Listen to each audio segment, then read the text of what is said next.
এক জঙ্গলে এক অলস বাঘ বাস করত। সে সবসময় ভাবতো কিভাবে চালাকি করে শিকার করে খাওয়া যায়। সে কোনোদিনই খেতে ভালো করে শিকার ধরতে চাইতো না, কারণ সে ছিল খুবই অলস। সে একদিন ভাবলো একটা গ্রামে গিয়ে গরু চুরি করা যায়, যাই ভাবা তাই কাজ। ওই তো সামনে একটা বড় গোয়াল ঘর দেখতে পেয়েছি।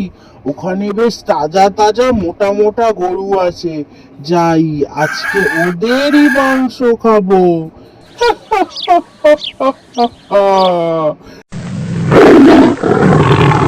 যাই, চুপি চুপি যাই, না হলে বেটারা উঠে পড়লে আর খেতে পারবো না।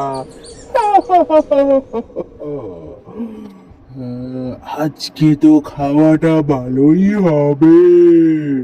তোদের আজকে আর কেউ আমার হাত থেকে বাঁচা। চোর চোর, বাঘ বাঘ। গ্রামের সবাই লাঠি ঢোল সব নিয়ে ছুটে এলো। সেই দেখে বাঘ ছুটে পালাতে গিয়ে কাদায় পড়ে গেল।